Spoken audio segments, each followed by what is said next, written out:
It's Thursday, August 20th. Welcome aboard to this edition of Barnstable Today. I'm Kevin Friel. And I'm Andrew Gobiel. Thank you very much for joining us. We'd like to remind you right at the top that the meetings we cover are available on demand at the town's website. You can check them out at www.town.barnstable.ma.us. It's all about the shellfish here on Barnstable Today, at least in this edition. We should have broken out the waiters rather than the seersucker. The grunions. Business suit, that's right. First, we're going to start with the Zoning Board of Appeals. The Katuitt Oyster Company's appeals addressed the ZBA last month, came before the ZBA in a very, very brief meeting last evening, Wednesday night.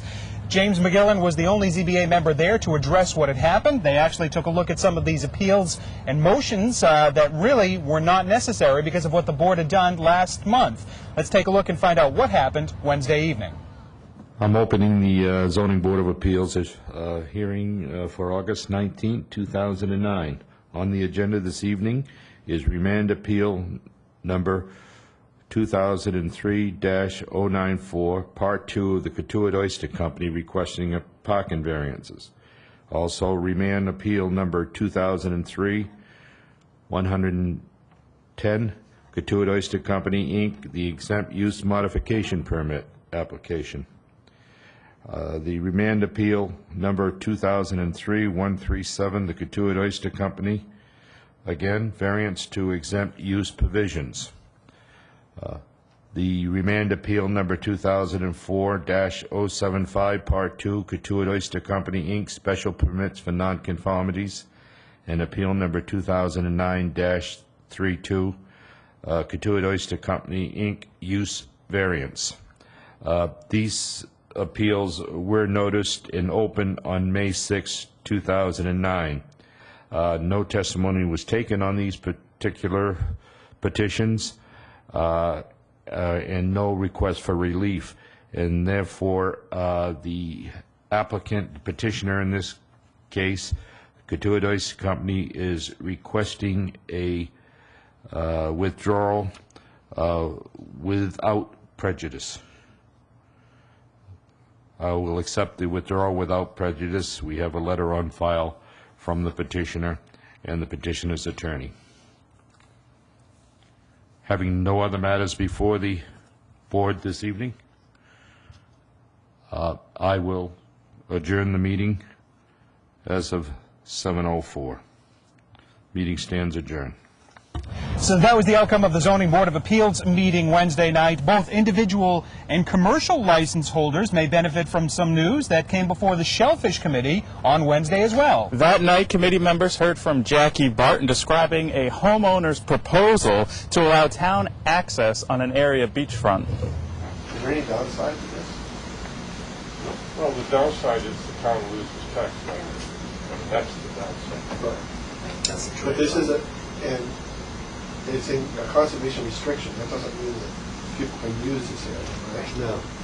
She still owns it. She still has control over it. Right. She just promises not to build on it. Correct. And she gets takes off the tax. Right. Taken off the tax. Well, it's not taken off. It's just she still pays some tax on it, but it gets pretty small. I have not done the assessment this time around, but the assessment that I did the last time, I think, was then in essence she'll be probably saving about $20,000 in taxes. That gets redistributed throughout the town, so it's not it's not that the town loses tax revenue, it's that it gets redistributed. And if my memory serves me, I believe that Jeff Rudziak told me that it takes about 17 million, excuse me, so it was a 17,800,000, so that's $17 million to move the tax rate 1 penny. And keeping with the shellfish theme, this is a perfect opportunity for us to revisit the interview we did last week with Chris Clark, the shellfish propagation expert. Chris, along with volunteers, will be out Thursday night, Friday morning, and Saturday morning, actually taking some of that quahog seed that they've kept in those fluff seeds you'll hear about in just a moment, and putting them out in areas throughout the town. Joining us now is Chris Clark, who is in charge of the program here, working with the shellfish propagation, which, you know, this being a family show, I'm not actually sure how much we can show. But you must be thrilled with the success of the program. Tell me a little bit about what you guys are doing out here at Princess Cove and Marston's Mills. Well, I deal with the quahog seed and the quahog seed propagation program for the town. And we receive 1 million baby quahogs quahog seed to us. This year we received it on June 5th. And the seed is typically about the size of a sesame seed. In no time it grows, utilizing the phytoplankton naturally occurring algae in the water and oxygenated water here. It grows in this floating upweller system we call a flupsy. And during the summer, we started already in July, but we expect in about a week or so to plant some more of the seed. About 300,000 will graduate from this system and bottom planted in various shellfish flats in the 3 Bay area. How important is shellfish and the shellfish industry to the town of Barnstable? Well, it supports a commercial fishery, and there are, I think, over 2,200 recreational shellfish licenses in town that are purchased not only by town of Barnstable residents but also non-residents. So it supports the recreational fishery, and the natural biomass and the enhanced biomass based on the work that we do helps cleanse the waters with this mass filter feeding process of all the bivalves, not only quahogs but also oysters and mussels. So we've got 2,200 shellfish licenses. That's amazing. Yeah. I mean, I don't know the exact number, but Yeah. it's quite a few. It's been growing.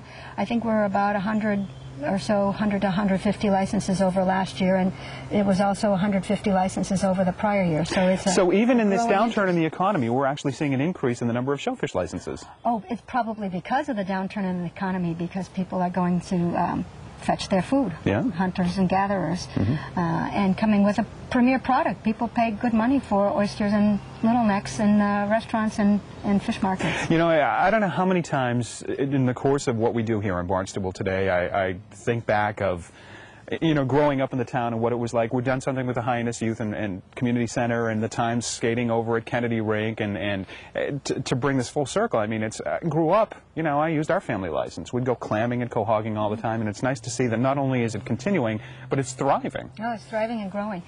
People not only utilize shellfish for their dinners, but for gifts. You know, it's a healthy activity. People do it just for the exercise. So we have been having a lot of interest and competing interest sometimes when it comes to fighting for a parking space at primary tides.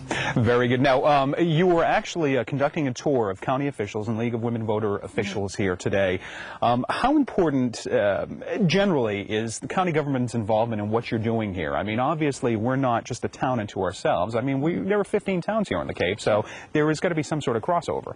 Yeah, we work closely with the county and county extension officials, and we're glad to have their support. Over the last few years, they have done a bulk purchasing of shellfish seed, not only remote set oysters, but also the quahog seed. And on behalf of all the towns, so the towns weren't competing against each other, they collected all our orders and presented for proposals to hatcheries, shellfish hatcheries, a big order so we could basically get a better price by putting in a bulk purchase for it. So it does two things, gets us a better price and also saves us the time of shopping and competing with other shellfish buyers. Very good. Well, we appreciate the time right now, and once we stop rolling, you're going to tell us actually where you're going to seed everything and just tell me specifically, so I'll be able to... We hand out maps at the office. Very good. So it's that public simple. Information. Very good. Well, thank you for joining us. I appreciate it. Nice work. And Again, volunteers will be planting more than 250,000 of those quahog seeds in areas throughout the town. Thanks for joining us today. I'm Kevin Friel. And I'm Andrew Gobiel. Thanks for joining us on Barnstable Today. Have a great night.